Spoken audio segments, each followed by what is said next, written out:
Yeah.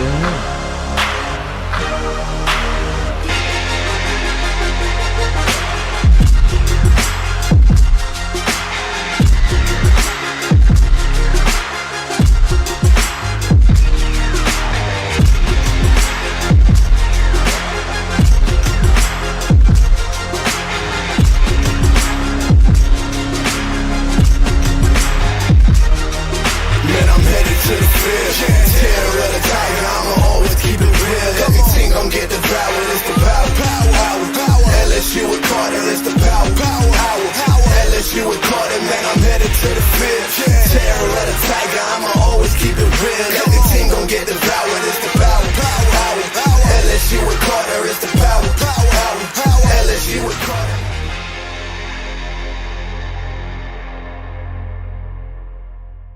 Let's freaking go. Saturday night in Death Valley will be the case for LSU versus Clemson. Now, it's the fake Death Valley, but the real Death Valley is in Baton Rouge. But it is true. LSU versus Clemson, this time on a Saturday, will kick off at 6:30 p.m. Central Standard Time, 7:30 on the East Coast. So this is new for LSU because for the last 3 seasons, LSU has kicked off on Sunday night. So because it is a holiday weekend, everyone has Mondays off. And I miss the Sunday night kickoff. I prefer us leading off on Sunday nights because you are the only game on during that time. Outside of the national championship game and a few bowl games, there's really not a game where a full collective audience is watching on that Sunday night. But that is not the case. We will be a part of a busy college football Saturday. There are so many big games on that day, including the biggest, which to many is Texas versus Ohio State. And then, of course, you also have Alabama versus Florida State, that game being played in Tallahassee.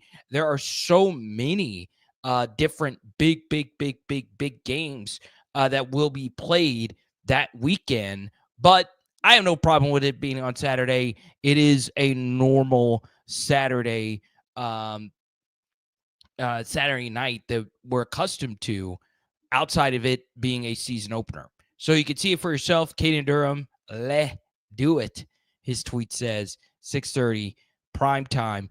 I will say, though, the game will be on ABC, which is, of course, a bigger signal than if the game was played on ESPN. Okay. Now, something else that I feel is important is that LSU is trending in the right direction for a recruiting get for the class of 2026. Now, I know a lot of you will say, well, I don't really care because in high school football recruiting, it's just not as important with the transfer portal, and with NIL, kids are flipping later for whoever the highest bidder is. But this is a top 100 recruit, and it is an offensive lineman, which is by far the most important position to recruit out of high school. So I do think Darius Gray can play. Watched him a decent amount. He's out of Virginia, and I do think this would be huge for LSU's momentum because before Brian Kelly got to LSU, the Tigers had only brought in one top 100 offensive lineman in the previous 4 seasons. So 2018, 2019, and 2020 and 2021.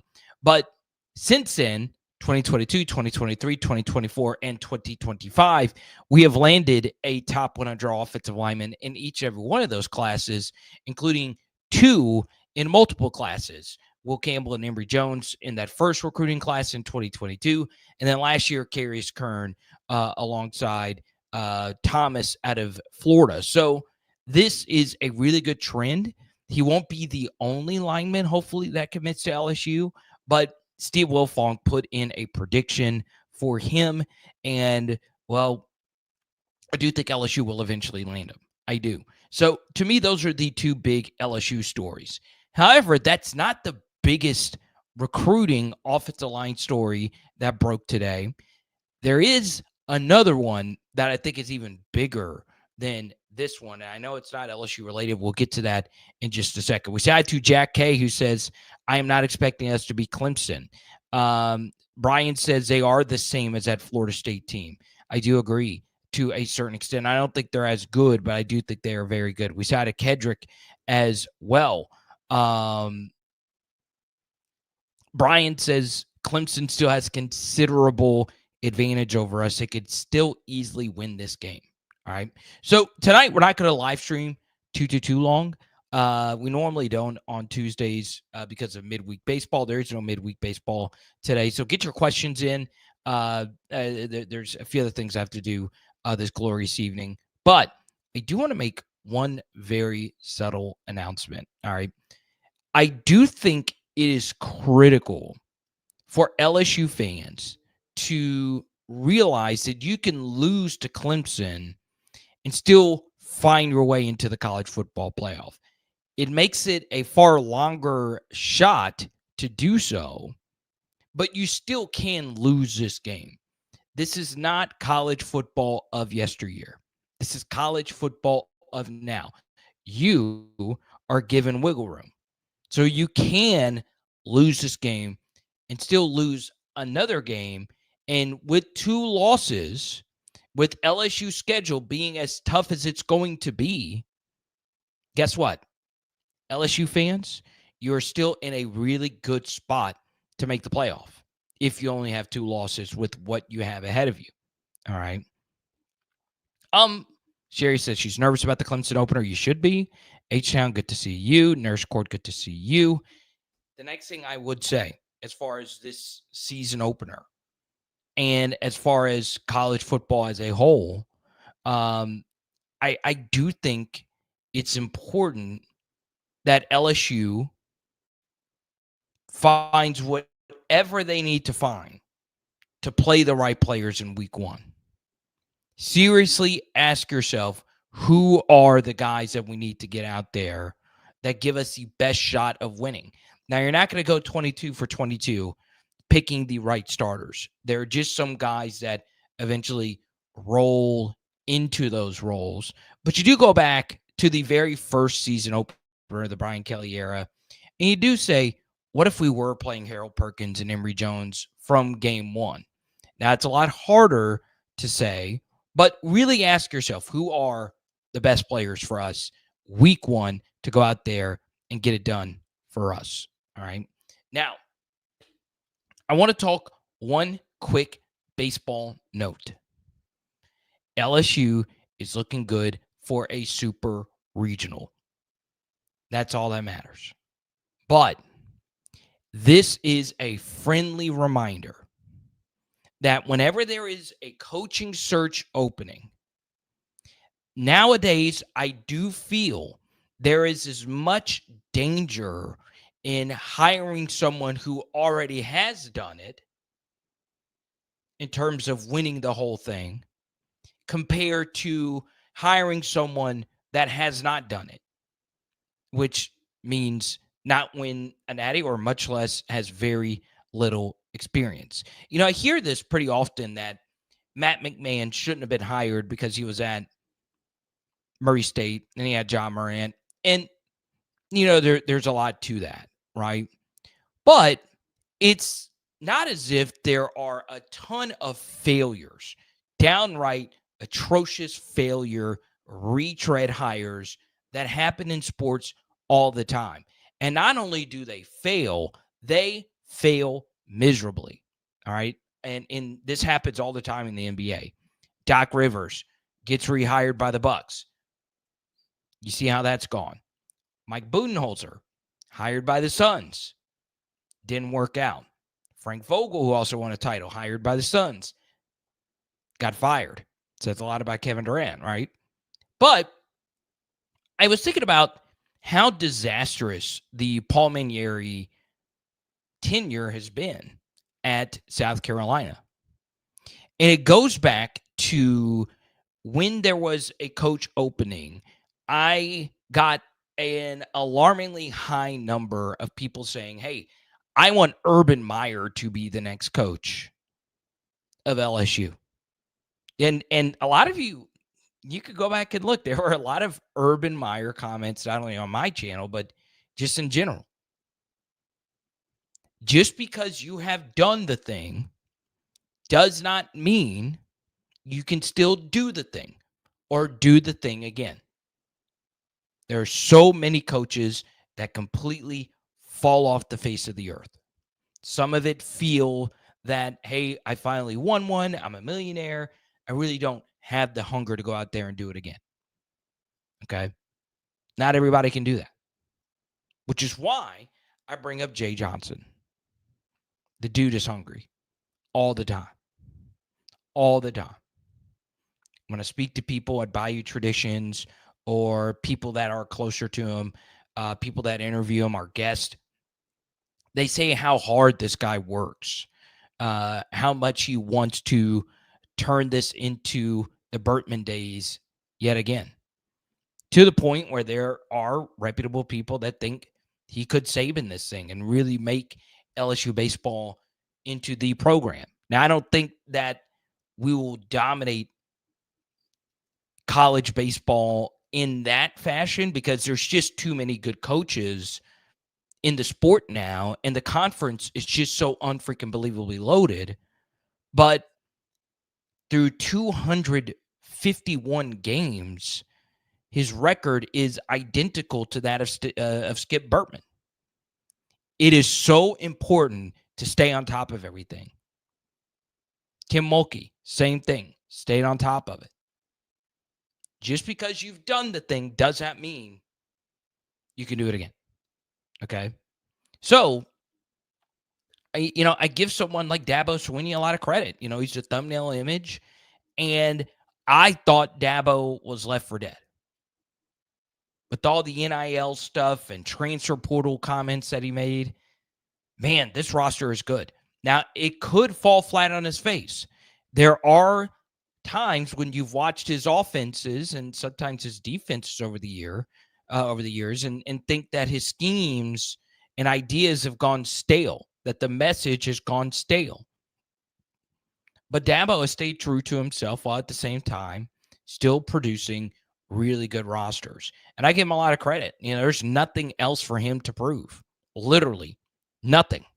He is a college football icon, legend. Nothing.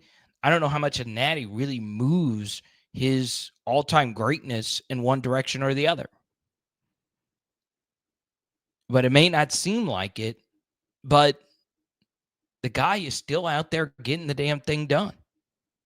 Albeit in the ACC, he has reinvented himself in some ways. He's obviously stayed folksy Dabo Swinney. It is something. All right. It is something. Let's see. It's good to have Ellie Mom in the building and Nurse Cord and Crazy Cajun Dave. He says, Carter, are you worried about the defense? I'm not worried about the defense. It's Crazy Cajun Dave. All three levels have guys who will be playing on Sunday. O-line is my biggest concern. That is true. Where I would push back, though, is the last couple of defenses have had guys playing on Sunday on all three levels.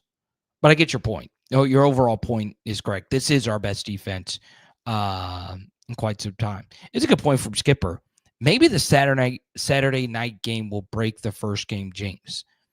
The big benefit, though, of playing on Saturday, because it is a night game in a different time zone, is that it does give you more rest and relaxation for the week 2 game, which is not a tough game.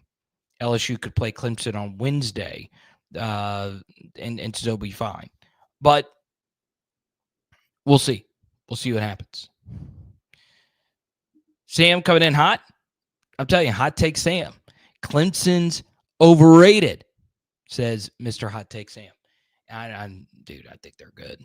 I do think they are really, really, really good. Go watch Wesco. That's his name, Brian Wesco. This is a really, really, really good wide receiver. Number 12. Number 12. Now, I can't believe I'm doing this. We're not going as live as long as we normally do. I don't know how much longer I can watch the NBA. I do, and I freaking love the play. I mean, I've never seen better basketball. The seasons are too long. Players are getting hurt too often. But what happened in that draft lottery demands answers. It just does. It just does. And it makes me very happy that college football does not do a lottery. All right. I've got to have answers on what happened last night. It has bothered me. Some of my closest friends received phone calls of me screaming into the void. That's how pissed off it made me. And I am full tinfoil hat. Okay. I am full tinfoil hat. Nurse Court, please pass me the freaking Jello shots. Okay. I don't know how much longer I can take it. Okay.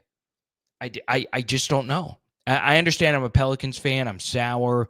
We've won 2 lotteries, and both the players ended up being elite, but still, I can't get over the conspiracies. I just can't.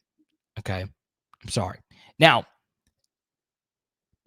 I could go on with this forever. Okay, let's go to Kevin M. He says they got David Blaine picking the balls.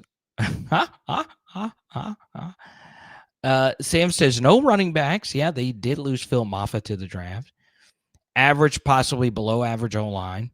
Average DBs. Very good wide receivers and defensive lines. Okay. There you go. Now, I want to talk about one position group at LSU that I think is a little bit more worrisome than we would like to think, because it's always just been a given that LSU is going to have elite wide receiver play. Now, last year, it was, compared to what we've had, probably the weakest we've had wide receiver play, but it was still a top half of the SEC wide receiver room. Now, there were other wide receiver rooms that were better than ours, right? Texas's comes to mind. But still, it was a top 5 wide receiver room in the SEC. Okay. You lose Kyron Lacy, which in some ways it's a very bad thing. And then in some ways it is a good thing. I've shared a few reasons as to why. But there are quite a few guys in this room that have extensive injury history. And on top of that, when it comes to their production profiles, there is some concern, right? You really need Chris Hilton to be that big-time X outside wide receiver, field stretcher alongside Berrien Brown, and Aaron Anderson take care of business in the slot. That's where a lot of us see this wide receiver room moving. I do think there is a large contingent of my viewers. It could be different on different channels. There's plenty of people that do LSU stuff that thinks extremely highly of Nick Anderson, who has played 1 year of college football in the past 3 years he has been in college. So you're putting a lot on the shoulders of a young man who's played 1 year basically in the past 3. Aaron Anderson is interesting. I was skeptical of Aaron Anderson ever having the season that he had last year. He was really good for LSU. All right. Explosive, dominant in the slot. I even think Garrett could have peppered him more with targets. Aaron was just fantastic. There are still some parts of his game, though, that need to get better. And the biggest for me, as far as Aaron is concerned, is making the difficult catch, which basically means balls that are catchable, but they're still difficult to catch. But if we consider you an elite wide receiver, you make that grab. There was a red zone one versus Arkansas. There was a few versus Vanderbilt. There was a big one, a few versus Ole Miss that were catchable. Some were perfectly thrown passes in extremely tight coverage. That you give some credit to the defense for somewhat making a play on it. Some of them were outright drops. Others were balls that were slightly off target but still catchable. And I can't imagine what his season would have been last year if some of the catches that were, or some of the balls thrown his way that he actually could have brought in, and if he would have actually brought them in, it would have absolutely positively changed a lot of people's opinions of Aaron Anderson. Then, of course, you have, to me, one of the more interesting pieces in this room, which is Destin Hill, who, towards the end of spring, you would see him out there practice with that big knee brace. He was in the same recruiting class as Chris Hilton. So this is year 5 of college football. The first couple of seasons, he really didn't play at Florida State. You don't really talk a whole lot about him. Kyle Parker is an interesting slot option. He's coming off that injury. He consistently worked with that second group, and LSU really likes him. So, he had that big catch versus UCLA. That was definitely one of Garrett's best balls of the season.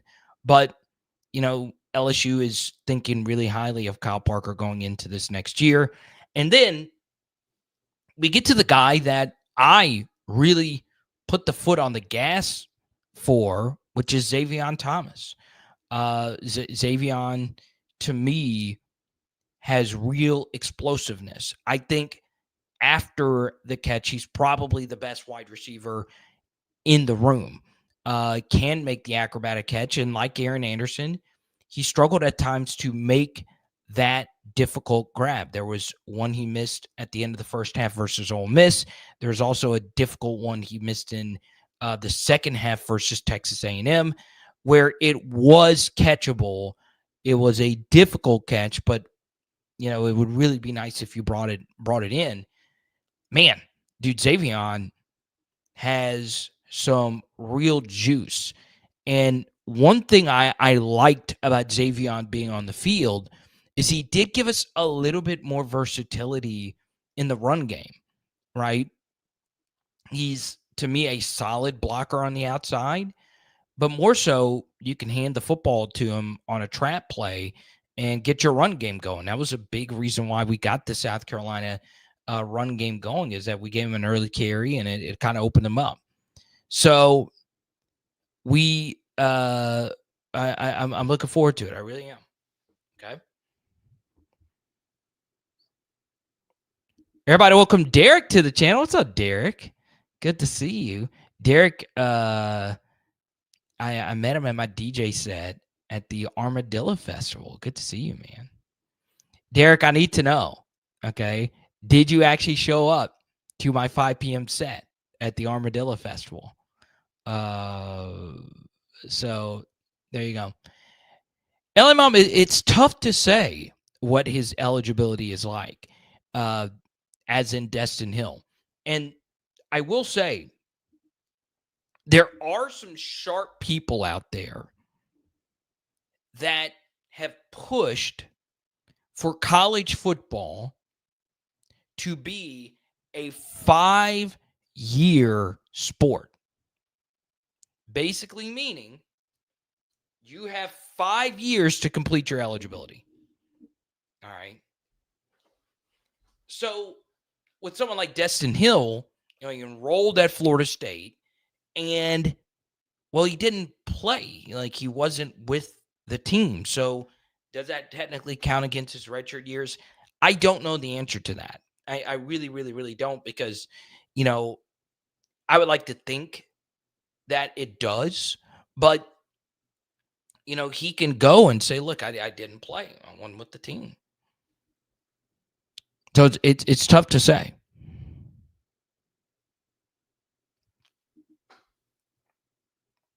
There you go. All right. I'll tell you this, Derek. I was frustrated, to say the least. I was frustrated. It wasn't me. I guarantee you it wasn't me. I was ready to go. But it's good to see you, man. And your interview will be out soon, hopefully in the next week or so. I'll send it to you. I have your email. But everybody, welcome Derek to the show. Y'all show Derek some love in the chat.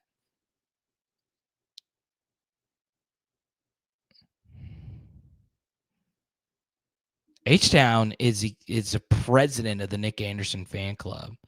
I love it.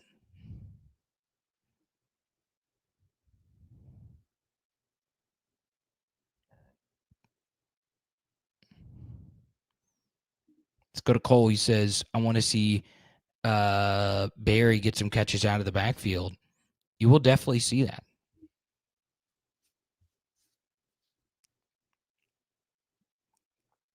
DA says, Carter, there is nothing in the past 5 years of week one LSU games should give us any confidence we can go out to Clemson and win.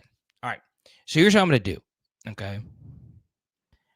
I am, and there you go. LA Mom is one of our coolest. Christian, good to see you.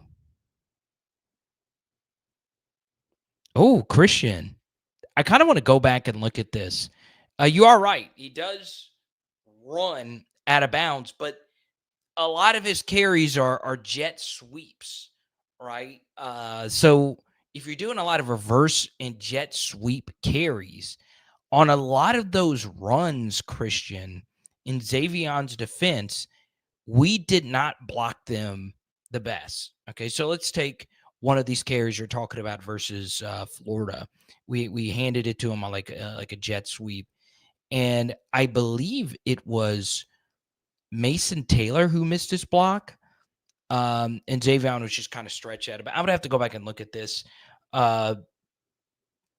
One thing, Christian, I would like to see LSU be better than, and once again, this is just anecdotal. I would need to, sit down and just look at this. It's, to me, one of the hardest things to personally evaluate as football fans, which is perimeter blocking. All right. It is so hard to evaluate because there's a lot of different things at play. You're in open space. There's more room for a faster player to run right or run left.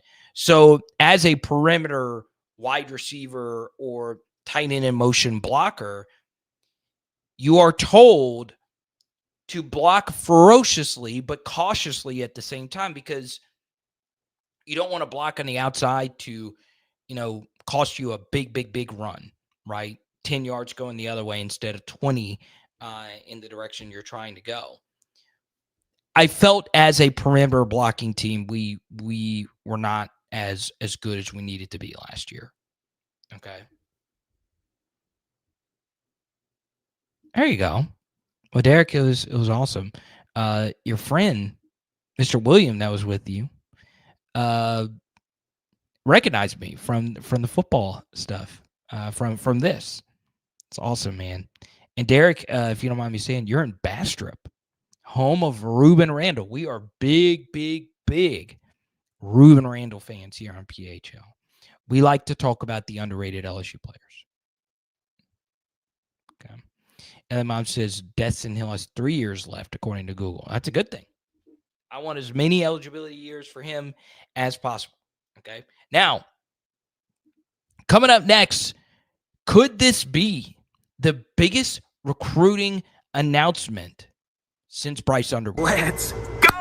On a journey together with Zion Imaging, I want you to see this experience up close. And me as a wedding and event DJ, I watched how everybody had so much fun with Zion Imaging. And a big reason for their success is the team. Yes, Jaron Thomas and his family started this off as a passion project, and they have one simple goal in mind: taking your event to the next level.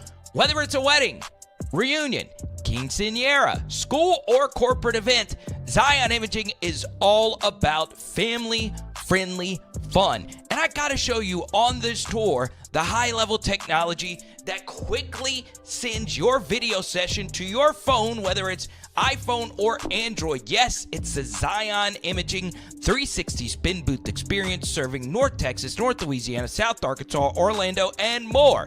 Give us a call, 318-469-4265. Check us out on Facebook or book us at Zion Imaging, XYANimaging.com.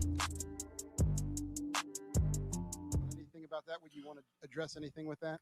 Well, Drew and Kyle have done a fantastic job working with me throughout this process. And I mean, it's just a blessing to get paid to play the game that I love. I mean, that's something that, like, there's so many people that have dreamed about getting to do that. I mean, because the NFL is like usually the end goal, and absolutely is for me as well. And I'm just excited that I get to earn money in college and the NFL. I mean, I get to go play the game I love, people that I love, in a city that I love. I love playing here in high school. I think I'll love playing in Coral Gables as well. And I'm just glad that I get that opportunity, because it's very few and far between people to do. Jackson Cantwell was the number 1 rated recruit for the class of 2026. And today he announced his commitment to Miami. Okay.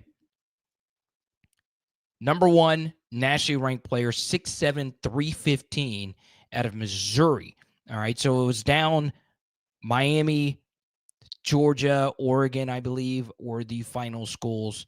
And many are saying that this was an NIL decision. Okay. You look at it here. I do want to play this little clip from our friend Andy Staples. The curve. Like, I think we probably have enough proof that there's going to be more parity in the sport as a result of this. And, there are more teams. When I was doing my top 25, and I'm assuming that you jumped into this problem too when you were doing yours, picking a top 10 was difficult. And trying to envision which teams you actually think are good enough to win a national title. I mean, I'm looking at the list here. Like, if Alabama won the national title, would that be weird? Like, I don't know. I mean, I guess no, it wouldn't be weird at all. Yeah. You have Oregon. You have Oregon at number 9. And we're going to talk about Ari's top. Basically, it is wild that with NIL, anybody can land anybody if you got money.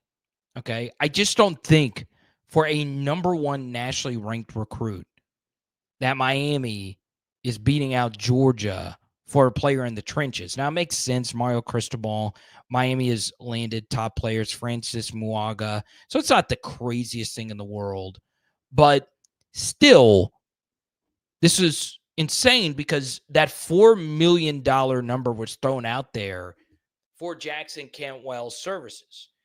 If I were running a major NIL department, I would pay the money for the number 1 ranked offensive tackle. I just would.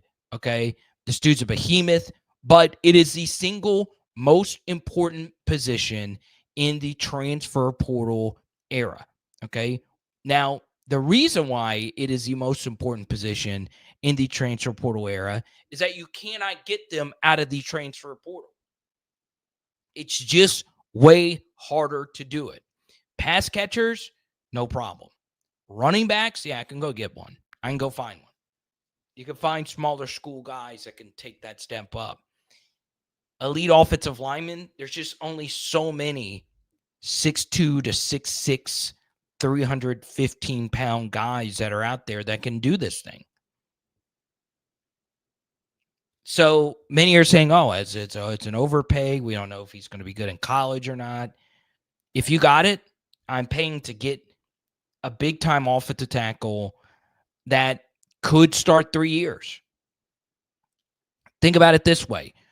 Looking back at what you got out of Will Campbell, do you think if you had to pay, knowing what you know about Will Campbell, $4 million up front for 3 years of starting left tackle play, good left tackle play, number 1 offensive tackle in the draft, despite people calling out his arm length, and a very strong offensive tackle class play, ending a close to 20-year drought of first-round pick offensive tackle plays, yeah, you're paying Will Campbell $4 million. Probably paying him $8 million, $9 million. And that's worth $3 million a year. He is on the field every single play, having an effect on almost every single play. It's worth the money. It's worth it. So Miami, good for you. Whatever you had to pay for him, good stuff. Now, the kid did say it wasn't the only thing, but I will also give him a lot of credit for shouting out Drew Rosenhaus. That's kind of the wildest thing about this. He got the single highest profile NFL agent to ever walk the face of the earth to hammer home this deal for him. Now, did Rosenhaus being a Miami guy help Miami land? I don't know. I can't go that deep into it. But this was a seismic day when it comes to high school football recruiting because there's this question, is the number going to continue to get bigger in this day and age? Is it still going to be a world a year from now with revenue sharing where you're still going to have to pay this much to go get a player of this caliber? Besides Blake watching on Twitter.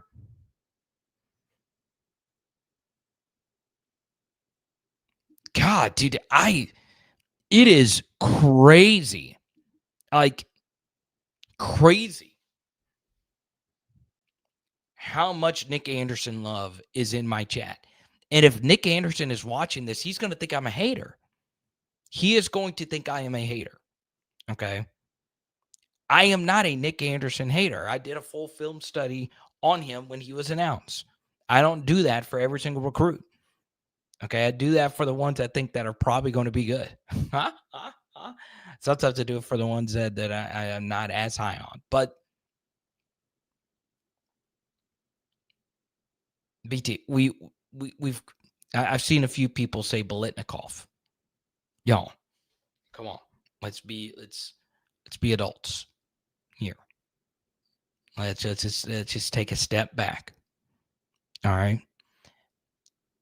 Jeremiah Smith might be as good as Jamar Chase. Okay, like he probably is as good as Jamar Chase. They're not one-to-one comparisons. Obviously, Smith is just bigger, but he can't touch Jamar after the catch. But Jeremiah Smith's the best player in college football. Okay. Then the best wide receiver in the SEC, I think it is hard to argue against Ryan Williams of Alabama. All right. It is hard to argue against that. Now, I think the better question would be, is Nick Anderson the best wide receiver on LSU's team? And I would probably still lean towards Aaron Anderson. I would, with the chemistry with Garrett Nussmeier. But I get it. Nick Anderson, 6'4". So we'll see. Okay. Last thing on this. Go hard or go home. I didn't get any comments from my Cantwell rant, but that's insane. It literally is insane. You know, like Drew Rosenhaus did the Tyreek Hill deal to Miami, albeit the Dolphins.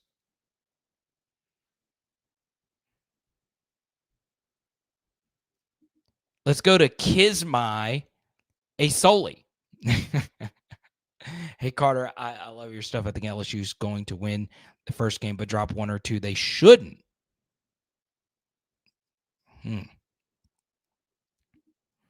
Todd says, Carter, how did we let Cars, Haywood, Howard get away to Texas? It's a good question. So Texas has sunk their teeth into Louisiana. They have had so many Louisiana staffers over the years, obviously from Bo Davis to Brandon Harris, And that list is very extensive. Texas, this is not unusual for them going into Louisiana and getting one or two of the best players in the state. Now, the most notable example of this is Arch Manning, but you can go all the way back to the Shiro Davis flip. And some of these guys just have not worked out. All right, Jamon Tapp being one of them, but some of them have been home runs. Imagine how different you would feel about LSU's team last year if Derek Williams was in the secondary as an actual good, young, playmaking safety. You'd feel a lot better about the team. It is concerning how well Texas has recruited Louisiana. Okay. But they have money, they have resources, they got really good coaches, and they have a team coming off a playoff appearance. They had a lot of momentum. So I get it. I get it. As long as LSU is still 90% or 80-ish percent of the top 15 guys in the boot, I'm fine. But in the NIL era, anything can happen. Okay. Let's just take like the Jackson Cantwell argument here, the discussion point, and let's flip it to a player more recently, Jakeem Thanos Stewart. All right. I don't think he is going to USC 5-10 years ago. This age is different. It's different. Okay.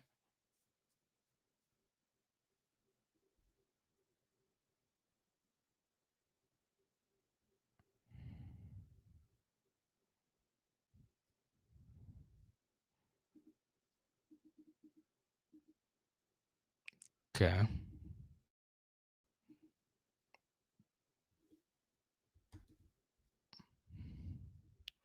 Let's see. There is one. Let me go to. There is one Kim Mulkey thing I wanted to get done. I was supposed to go to a graduation ceremony tonight, but apparently I'm not going anymore. We're not going anymore. It's not family. So I could be on here as long as you guys want. I kind of want to get another 2-hour live in, feeling good. Let's go to Matthew Brune.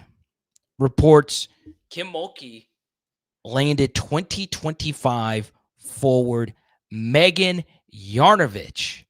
She was a Georgia signee, but she is 6'2". All right, so normally 6'2" in the guys' game is nowadays barely big enough to play point guard. 6'2" is massive in women's basketball.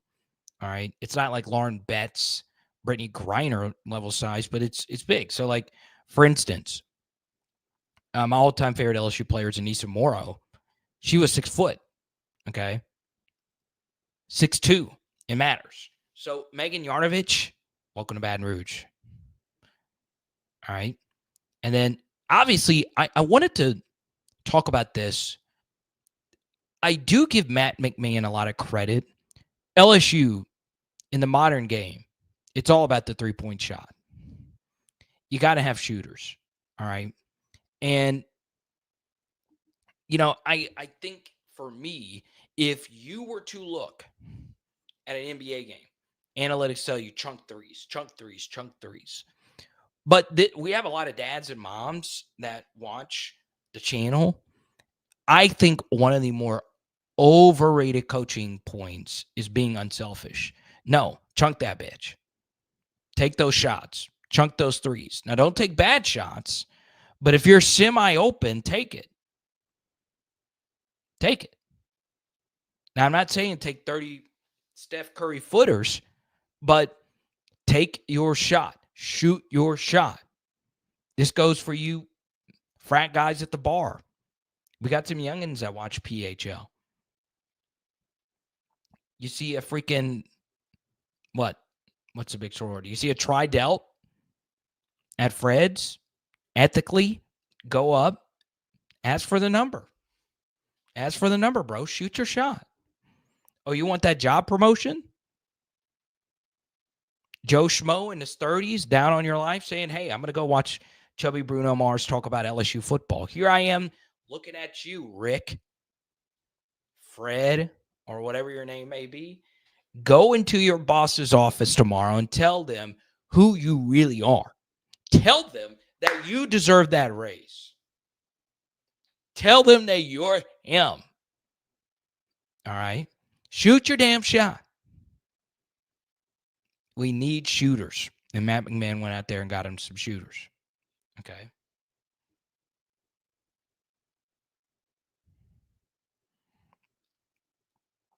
Let's go to Armando. Everybody welcome Armando to the channel. Well, I'll tell you this. Josh Pate has Clemson as the number 1 team right now. Okay. Yeah, so I didn't bring up Colin Simmons because wasn't a Louisiana native. But LSU, many felt he was going to go there, and Texas ended up winning out. He is special. He is a special football player. And I actually had a higher grade on him than Jeremiah Smith. Now, it does look like Jeremiah Smith's a better football player than him, but Colin Simmons is really good. Okay. Let's go to Pierce. He says, I read some weird Reddit posts that said under 5% of the world's population is over 6 foot.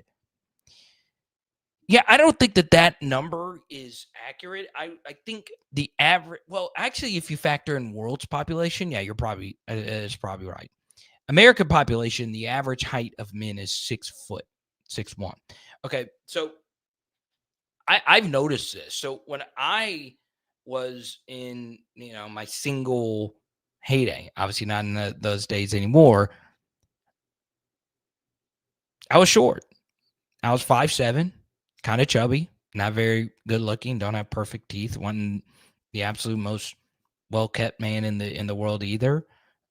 I struck out a lot. I whiffed. You thought Dylan Cruz at the beginning of this MLB season was a freaking slump. Bro, your boy was doing the opposite of that Nelly song. I mean, I was not ready to take a swing, but I took him and I whiffed. All right. But turns out women are attracted to height. They just are. You will see some drop dead gorgeous women be with men whose face look like a toad. If you're 6'4", though, you're good. Seriously, height matters for whatever reason.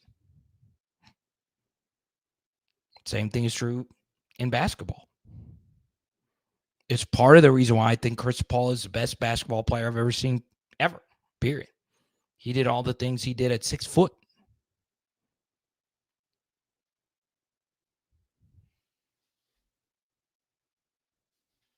If you're tall, you got a chance. Let's go to John. Coming in hot. Wanted to talk about Carius Curtin. I have not talked to Carius in a while. I should text him. I've talked to Carius a few times via text and met him obviously last year at a game. And I do think he's good enough to play and start as a true freshman. I think athletically, he is one of the most gifted, explosive offensive linemen we've ever had at the school. I think right now, he could go to a school like Northwestern or somewhere like that and start as a defensive tackle for a non-Power 4 D1 school, like right now, with no training or anything. He's that athletic. I think the world of him, and I do think there is a higher likelihood than people would want to think that he plays. Okay. Yeah, that's how I feel. And I also, and this is where it gets kind of tricky, and controversial, I wouldn't mind him starting versus Clemson. I just would not mind it, okay? Because I keep going back to Florida State and us going into that game in 2022, and Cam Wire, is going up against Jared Verse, and he was obliterated.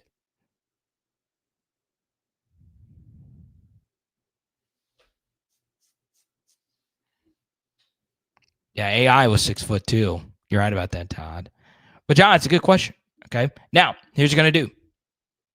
In the next 10 to 15 minutes, I'll answer as many questions as we possibly can. If you super chat, we'll keep it going. I don't mind doing a 2-hour live stream today. I don't. So I'm working on like just a little personal note. You saw Derek in the chat earlier. I'm doing a different style of YouTube channel pretty soon. So I was going to start doing some NBA stuff, and I was like, you know what? Let's see what outside of the world of sports is like for me on YouTube. So I'm going to start doing some content that has nothing to do with sports, but everything to do with motivation, right? With making people hopefully smile or laugh. I have a stand-up background. But, I like being outside. That's part of it as well. Like I don't enjoy just being in here and just cutting film studies and watching highlights and all that stuff. So I said, look, I'm going to take my camera. And today I went and tested chicken nuggets. Okay. I want you in the chat right now. Okay. Looking at you. Which fast food establishment has the best chicken nuggets? There's not a Chick-fil-A where I live, so I couldn't go to Chick-fil-A. But which one? Let me know. And I'm not talking about chicken tenders. I'm talking about nuggets. I'm talking about that pink goop.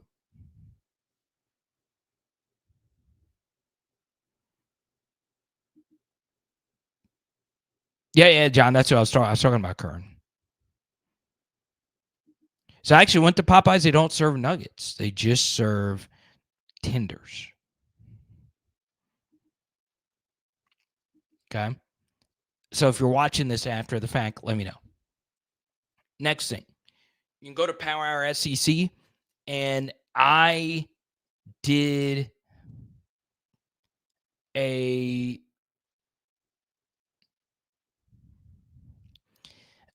film study on John Mateer, the Oklahoma quarterback who comes in from Washington State, was, in the minds of many, the best quarterback in the transfer portal. So I went and watched John Mateer, who we will play next year on the road. That very, I would like to think that is a playoff game for us, right? I don't think LSU will go through the season unblemished, where they can afford to lose that game at the end of the year. All right. So I watched John Mateer at Washington State, and honestly, I went in with really high expectations. He exceeded my expectations as a runner. I mean, the dude has real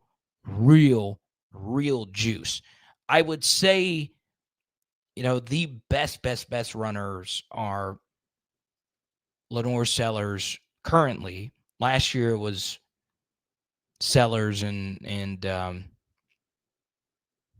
Alabama's QB Milroe, and then the year before that was Jaden.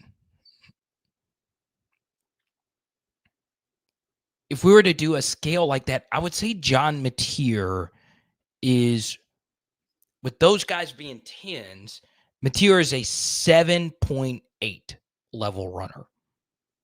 Like, he is really good with his legs. Pause.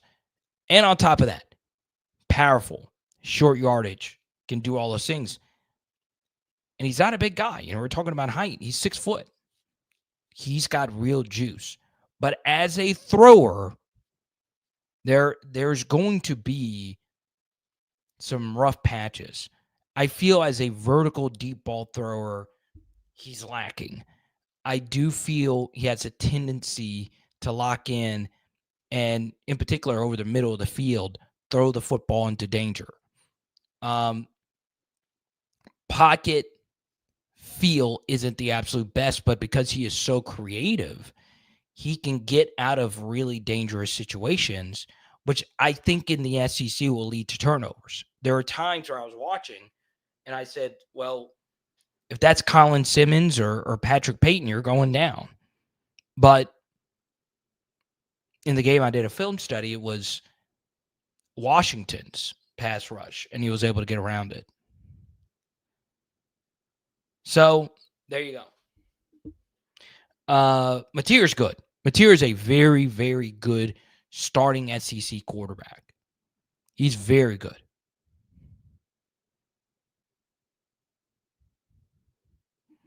Oh, LA Mom, we're going to go to leaders. That's where we're going. Shout out Gonzalez.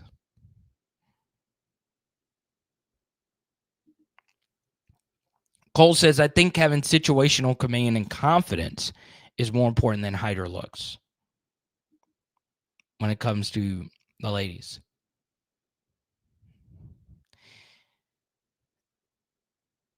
No. The number one thing is looks, all right? At least I think, once again, ladies, you can correct me on that. It's looks and money. I think they did a thing where, like on Bumble and Tinder, they found out that like 5 to 10% of the guys get like 80% of the girls, but guys are more willing to have a broader horizon. And I think that checks out. I do. Okay. Let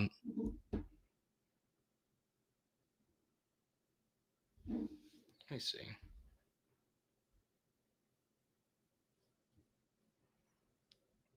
What is that?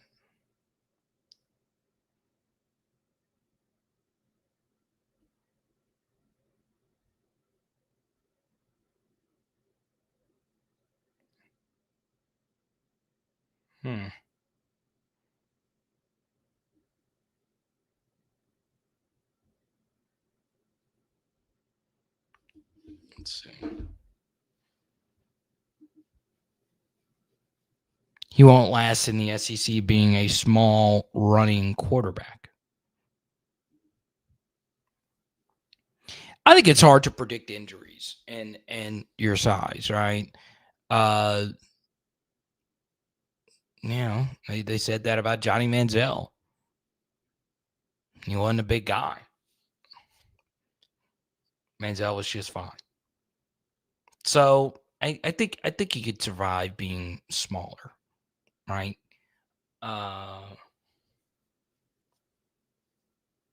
JD, as Eliamon points out, JD5, I think his final season at LSU, he was a little bit more filled out, but his first year at LSU, he was still pretty thin and would get hit as hard as any quarterback could get hit. And I'll tell you this, in that Washington game on Power Hour SEC, you could look for it yourself. John Mateer took a big hit in that game and popped right back up.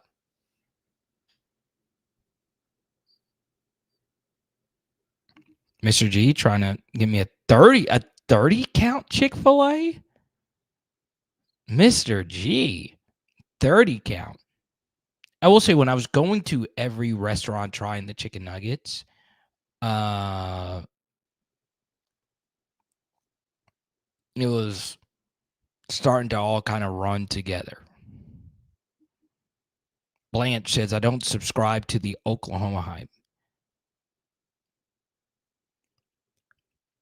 Man, J Nod's good, dude. J Nod is so good. I would not be shocked if he's the best running back in the SEC. If he's healthy, I think it's a real possibility he's the best. Alexander says, I wish Nuss had Jaden's toughness.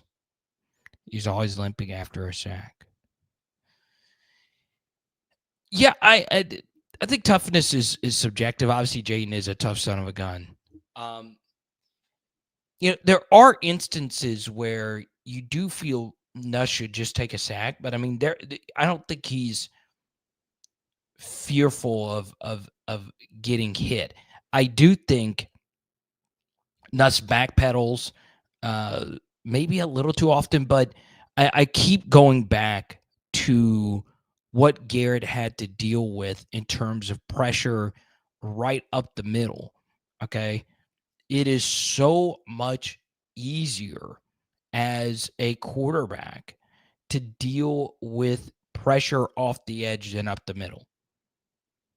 And I used to think in the old NFL that offensive tackle pass protection was so much more important than interior offensive line pass protection.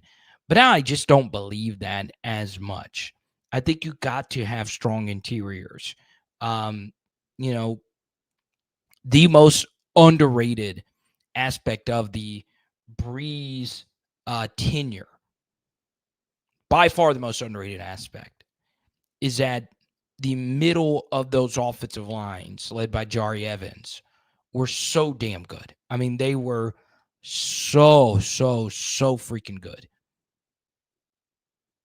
And like Drew Brees, Garrett Nussmeier is not as big of a quarterback. So pressure up the gut is more difficult to deal with.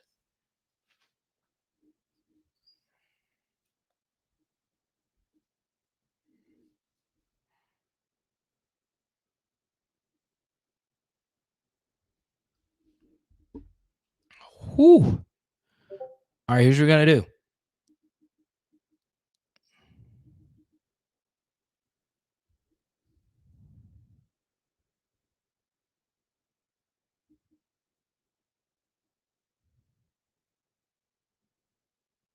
Okay.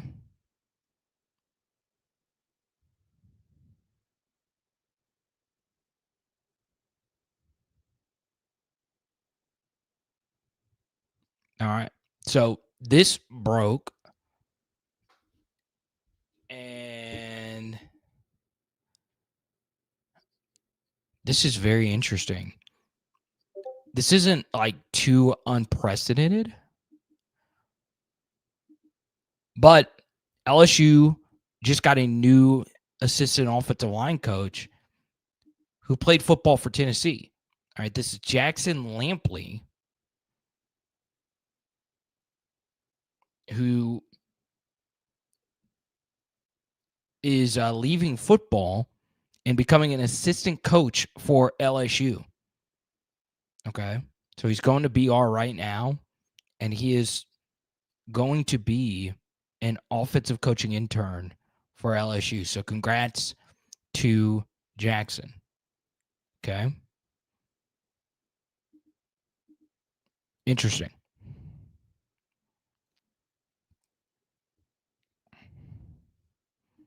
Yeah, Joey B was tough as nuts.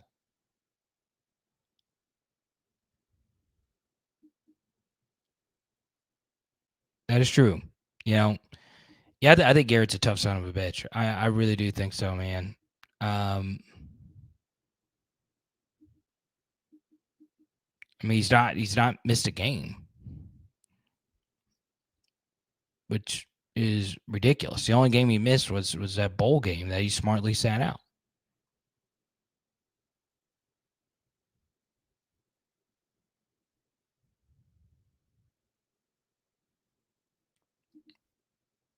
All right, y'all. That'll do it for me.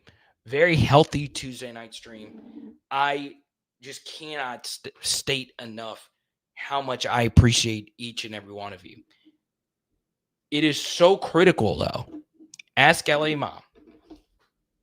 Ask everyone who's in there for you to join our PHL Patreon. Okay? Just released an extra bonus podcast on what I know about Darius Gray.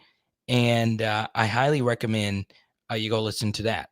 We will be live again tomorrow night at 6. And we should have a guest. Hopefully, this still comes through. So be on the lookout for that. Okay. No super chats tonight. It's all good. We're gonna have. I have a feel like we're gonna hit another $100 night tomorrow. It is Power Hour LSU. Boom. Prime time. LSU in Death Valley in a different time zone. Tonight we're doing chicken tenders. Let's go. Let's go.